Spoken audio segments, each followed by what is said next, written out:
रूबरू होने आए हैं टी स्टेट न्यूज की तरफ से। कई प्रकार के हम उनसे सवाल जवाब करेंगे और हमें आशा है कि वे हमारे सब प्रश्नों का संतोषप्रद जवाब देकर जनता को एक नया संदेश यहाँ से देंगे। इसी तारतम्य में सबसे पहले सर आपको सबसे पहले तो बधाई है, 9 वर्ष और दीपावली अभी गई है, देव दिवाली कल गई है, तो आपका ये पूरा वर्ष मंगलमय हो और आपके प्रशासनिक कार्यकाल में झाबुआ जिला शांति की दिशा में तीव्र गति से आगे बढ़े। बस आप लोग की शुभकामनाएं और आप सभी को, मेरी झाबुआ की जनता को ढेर सारी शुभकामनाएं। मेरा पहला प्रश्न है सर कि आपने यहाँ पर बहुत अच्छा अभिनव आयोजन चलाया था, सखी योजना, कन्याशालाओं में भी गए, कॉलेजों में भी गए लड़कियों के लिए, तो उसका क्या परिणाम आया? बेसिकली जो योजना चालू की गई हमारी, जब मैं झाबुआ शहर जिले में आया तो यहाँ से सबसे अधिक जो अपराध होता है वो यहाँ से बालक बालिकाओं के, जो कम उम्र की बालक बालिकाएं होते हैं, उनके भागने का होता है। और ये अन्य राज्यों में जाकर नाबालिग बच्चे रहते हैं, कि समझ भी कम रहती है, परिपक्व नहीं रहते हैं, तो ये यहाँ से अवयस्क स्थिति के कारण उनकी मानसिक स्थिति सुदृढ़ नहीं रहती है। इस कारण से ये यहाँ से जाकर अन्य राज्यों में मजदूरी करते हैं। तो हमारी पूरी टीम द्वारा और अन्य कई लोगों से बातचीत के द्वारा निर्णय लिया गया कि क्यों ना हम कुछ ऐसा प्रयास करें कि एक लोगों को प्रेरित, बच्चों को प्रेरित करने का काम करें और उनको कुछ सकारात्मक, हम जो मतलब चीजें हैं, सकारात्मक क्या चीजें हो सकती हैं, उनसे परिचित कराएं।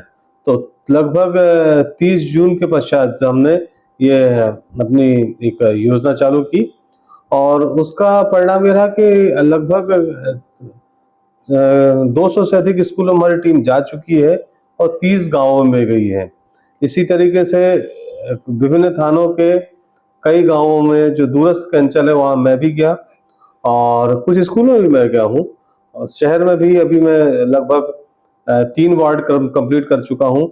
यहाँ पर जाकर हम लोग बालिका और बालक शिक्षा, जो यहाँ की अन्य कुप्रथाएं हैं, उनको लोगों को दूर करने के लिए धीरे धीरे प्रेरित कर रहे हैं। ठीक है सर, आपके सार्थक प्रयास है, ये जनता को दिख भी रहे हैं, धरातल पर भी दिख रहे हैं, परंतु इसमें एक बड़ी दिक्कत आ जो हम अनुभव कर रहे हैं पत्रकार के नाते, तो उसमें यह है कि सर आपके इतने सार्थक प्रयासों पर, जैसे आपने कहा कि थाना और चौकी प्रभारी ऐसे नाबालिग बच्चों के, जो सामान्यतः यहाँ के आदिवासियों में प्रथा है, वो भगा के ले जाते हैं नाबालिग बच्चों और वो शादी के लिए ले जाते हैं, फिर वो झगड़े होते हैं और इस प्रकार के कई प्रकरण झाबुआ जिला मुख्यालय के थाने से लगा के जिले के सभी थानों पर और चौकी प्रभारी पर आते हैं।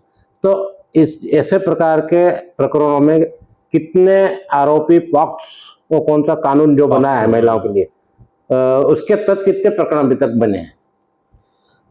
बेसिकली अब आंकड़े तो अभी एग्जैक्ट मेरे पास नहीं है, पर इनकी संख्या काफी अधिक है। जो पॉक्सो के अंतर, जो हमारे 18 वर्ष से कम की जो बालिकाओं पे कोई दुर्व्यवहार करता है बच्चियों से, उनकी संख्या काफी अधिक है। पर धीरे धीरे क्रांति जो भी है, सामाजिक क्रांति एक दिन में नहीं होती। यह जरूरी नहीं है कि सिर्फ मैं ही इस अभियान में सफल हो जाऊं, ये तो हम लोग की कई पीढ़ियां लगेंगी कि ये, और पूरी जनता का सहयोग लगेगा।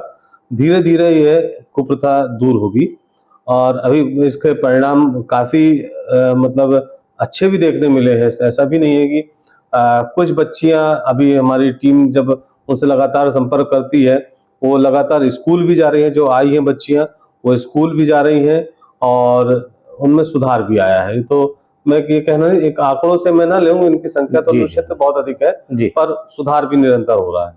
निश्चित आपके इस अभिनव आयोजन में सुधार आए, ऐसा हम भी चाहते हैं और आप इस अभियान में हमारा जहां सार्थक सहयोग आपको लगे अवश्य लीजिए, हम तत्पर हैं। मेरा द्वितीय प्रश्न है सर, झाबुआ आदिवासी बाहुल्य जिला है और यहाँ पर कई बार हमने प्रिंट मीडिया के माध्यम से, इस चैनलों के माध्यम से हमारे आपको और आपके प्रशासन को कई बार सचेत किया, आगाह किया कि झाबुआ जिले में ड्रग्स का जो नशा है अभिशप्त बनता जा रहा है। पहले शहरी क्षेत्रों में था, अब वो चलकर ग्रामीण क्षेत्र में भी विस्तार कर रहा है। और इस मामले में आपकी तरफ से क्या सार्थक पहल हुई है अभी तक? अभी आपने कुछ दिन पहले देखा होगा, मेरे ख्याल से 15-20 दिन पहले एक प्रतापगढ़ के आरोपी को, जो यहाँ का सप्लायर था, जिसने यहाँ चैन बनाई थी, और उसके हम लोग ने पकड़ा और बड़ी अच्छी मुखबिरी पे हमारे टीम झाबुआ जो कोतवाली है उसके द्वारा पकड़ा गया।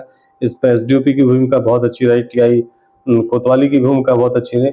उनको पकड़ा, उनके साथ कई लोगों का अन्य पता चला है और निरंतर इस तरह की कार्रवाइयाँ चल रही है। और इन सभी की हम लोग ने एक पूरे श्रृंखला बना ली है, कौन कौन इसमें लिप्त है, कौन बेचने वाले हैं, कौन पीने वाले हैं, उन पर निरंतर कार्रवाई हो रही है। और जो हमने मेन आरोपी पकड़ा था उसको एक बड़ी कार्रवाई, जैसे आप कहना चाहिए जिस तरह से एनएसए टाइप की कार्रवाई होती है, पिट एनडीपीएस करके हमने उसे अभी कार्रवाई की है, जो जिसका हम जैसे कहते हैं, जैसे वारंट दिल्ली में भी जमा हो चुका है। जी सर, मेरा ये आपसे निवेदन है कि निश्चित आपको सफलता मिले। ये मानव धर्म के लिए भी ये बहुत अभिशप्त नशा है और इसमें क्या है, सीधा अपराध करने के लिए प्रेरित होता है नशेबाज। परंतु आपने देखा होगा सर, अभी पिछले दिनों मेघनगर में 168 करोड़ का ड्रग्स पकड़ाया है। अपने नार्कोटिक्स की टीम आई थी और वहाँ पे वो करीबन, जो हमको हमारे सूत्रों से ज्ञात हुआ है, 2 साल से वो धंधा वहाँ चल रहा था और वो पूरा चैनल वहाँ से भी चल रहा था। तो अपन उसमें क्यों पिछड़ गए सर? बेसिकली इसमें जो डीआरआई की टीम आई थी, इसमें जो उन्होंने कार्रवाई की, फैक्ट्रियों के अंदर क्या चल रहा है इसकी जांच पुलिस नहीं करती है साहब, क्या आपको मालूम है? पुलिस सामान्यतः नहीं जाती, क्योंकि फैक्ट्री में जो फार्मा केमिकल चीजें बनाई जा रही थी, जो कोई व्यक्ति के द्वारा, जो भी राठौर थे, उनके द्वारा शायद 11 महीने पहले उस फैक्ट्री को बेचा गया था। और ऐसा पाया गया, जो उन्होंने बयान दिया है, जो भी आरोपी था उसने बयान दिया है कि 3 महीने से ही उसने किसी व्यक्ति को इन्वॉल्व किया जो इस तरह के कार्य में लिप्त था। अब चूंकि वो, अब एकदम हम अपनी जिम्मेदारी से तो पहला नहीं जान सकते, क्योंकि फैक्ट्री के अंदर क्या हो रहा था उस पर हम बहुत ज्यादा नहीं कर सकते, पर जब फैक्ट्री से बाहर माल निकल के जा रहा वो तो हम पता लगा सकते थे। निश्चित ही कुछ ना कुछ कमियां रही, उन्हें हम दूर करने का प्रयास कर रहे हैं। मेरा आपसे निवेदन है सर कि आपके मातहत थाना अधिकारी और सारा स्टाफ वहाँ पर मौजूद था। आपके जिले में डीएसबी टीम है, सीआईडी टीम है और सारी टीम है। तो 1.5 साल से जो लगातार वहाँ पर ये अवैध गोरख धंधा चल रहा था, क्योंकि अपनी टीम को वो भी पता नहीं चला। भी नहीं, उसमें जो जानकारी है, 3 माह से वो एक्टिव हुआ है। जो व्यक्ति था, जो उसने अपने कोर्ट में बयान दिए हैं, वो 3 माह से लगभग ऐसा बताया गया है। और निसंदेह इसमें कुछ ना कुछ कमी तो है ही है, उसे हम आगे दूर करने का प्रयास करेंगे कि हम हमारे द्वारा, और उसके बाद, घटना के बाद एसडीएम मेघनगर और पुलिस टीम के द्वारा उन फैक्ट्रियों की चेकिंग भी की गई है, कलेक्टर महोदय द्वारा आदेशित किया गया था। तो आगे भी इस तरह की हम चेकिंग कराते रहेंगे। निश्चित उसमें भी आपको सफलता मिले, जैसे हमारी टैनल चाहती है। पर मेरा आपसे ये निवेदन है कि सर, इतना बड़ा काम हो जाता है और जैसे आपने कहा कि हमने यहाँ कुशलगढ़ बांसवाड़ा के आदमी को पकड़ा, और यहाँ पर पुनः मेरे जो संज्ञान में है, पूरे नगर में और पूरे जिले में फिर से ड्रग्स माफिया सर उठा रहे हैं। तो इस प्रकार की यदि कोई घटना आपके सामने आती है, बिल्कुल, तो क्या सब बिल्कुल। अभी आपको कुछ मालूम होगा, पिछले कुछ दिन पूर्व ही हमारे द्वारा यहाँ की जो घनी बस्ती है, वहां पे हमारे पुलिस टीम द्वारा रेड की गई थी। कई लोगों को थाने लाके उनको समझाइश दे के छोड़ा गया, क्योंकि उनके पास, हम किसी भी व्यक्ति को जब तक उसके पास कोई सी चीज नहीं मिलती है तब तक उसे हम गिरफ्तार नहीं कर सकते। उनको थाने लाया गया, उनके डोजियर भरवाए गए और उनको फिर समझाइश देके उनके माँ बाप के सुपुर्द किया गया है। और भविष्य में भी हम ऐसी ही कार्रवाई करते रहेंगे। सर, एक प्रश्न, थोड़ा सा विषय में भी परिवर्तन ला रहा हूँ। चूंकि झाबुआ आदिवासी जिला बाहुल्य है और ये गुजरात और राजस्थान की बॉर्डर से लगा हुआ है, अलीराजपुर महाराष्ट्र के बॉर्डर से लगा हुआ है और पास में लगा हुआ हमारा गुजरात है। तो गुजरात ड्राई स्टेट है, पर शराब के मामले में प्रेस जगत में भी ये चर्चा का विषय बना रहता है, पुलिस में भी बना रहता है और प्रशासन में भी बना रहता है और जनता में भी बना रहता है। प्रतिदिन लाखों रुपए की अवैध शराब गुजरात झाबुआ के विभिन्न मार्गों से होती हुई जाती है। तो एक जमाना था सर, कृष्णा वेणी पूर्व एसपी थी उस समय, आशा माथुर जी पूर्व एसपी थी उस समय, और एसपी जोगा थे उस समय। सारे जिले के थाने अवैध शराब की ट्रकों की जब्ती से भरे हुए थे, पूरी लाइन भरी हुई थी। तो अभी ऐसा कुछ हमको दिखाई नहीं दे रहा है। तो क्या हम मान लें कि अवैध शराबबंदी टोटल बंद हो गई झाबुआ जिले से निकासी? आपका कहना है पूर्णतः गलत है। झाबुआ के इतिहास में जो सबसे बड़ी कार्रवाई हुई है वो विगत इसी वर्ष हुई है। आप आंकड़ों को उठा के देख लीजिए, जो हमने शराब जब्त की है वो आज तक मुझे तो नहीं लगता कि झाबुआ में इतनी बड़ी शराब कभी जब्त हुई। तो जो आंकड़े से स्पष्ट है कि जो हमने, चूंकि वो आंकड़े हर जगह जाते हैं, तो एक्साइज एक्ट की सबसे बड़ी कार्रवाई, चाहे वो एक्साइज डिपार्टमेंट द्वारा हो चाहे पुलिस विभाग द्वारा, इसी वर्ष हुई है और लगातार ये कार्रवाई चल रही है। अभी कल ही हमारी काली देवी पुलिस ने इस पर कार्रवाई की है और लगातार चलती रहेगी। निश्चित रूप से चलना चाहिए। मेरा एक अगला प्रश्न है सर, यहाँ पर जैसे आप आदिवासी जिला है, अनपढ़, रोजगार की कमी है, बेरोजगारी भी है, तो यहाँ पर जिला मुख्यालय से लगाकर कई झाबुआ जिले के कई प्रमुख तहसील मुख्यालयों पर, कस्बों में सट्टा जुआ जोरों पर चलता है।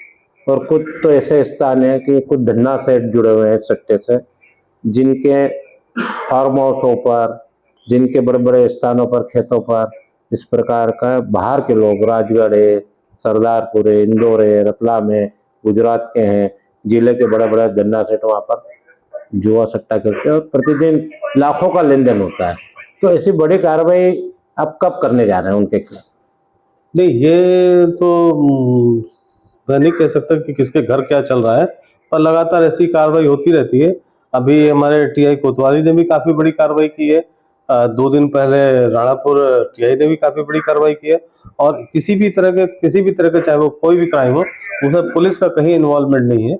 और अगर हमको कोई सूचना प्राप्त होती है, चाहे वो कोई भी व्यक्ति हो, जी जी, उस पर कार्रवाई करेंगे। जैसे आप कह रहे हैं कि झाबुआ पुलिस ने बड़ी कार्रवाई की, हम भी मानते हैं उन्होंने जुलूस निकाला, वो करा। जिस पॉइंट से वो सट्टे खेलने वालों को पकड़ के लाए थे, मेरे पास जो जानकारी है और विश्वसनीय जानकारी है, मैं खुद भी प्रत्यक्ष वहां देख के आया, उन टीए साहब की कार्रवाई के 1 घंटे बाद पुनः वहां पर तेलीवाड़े में, वहां पर जिस स्थान से वो पकड़ के लाए थे, वहां सट्टा जुआ जो चलाता है उसने चालू कर दिया सर। तो एक प्रभावी कार्रवाई जो होना चाहिए उसमें हम क्यों चूक कर रहे हैं? बेसिकली सट्टा जुआ जो है ये अपराध जमानती जुर्म की श्रेणी में आता है जी। इसके साथ पर पुलिस सामान्यतः जो पूर्व में 151 होते थे, वर्तमान 170 वो करती है, वो छूट जाता है। पर लगातार ऐसा होता है तो उनके खिलाफ हमने जिला बदर ढेर सारी चीजें प्रस्तुत की है। ऐसा बिल्कुल नहीं है कि पुलिस का कहीं ना कहीं इसमें इन्वॉल्वमेंट है। पुलिस लगातार इसमें कार्रवाई करती है और करती रहेगी।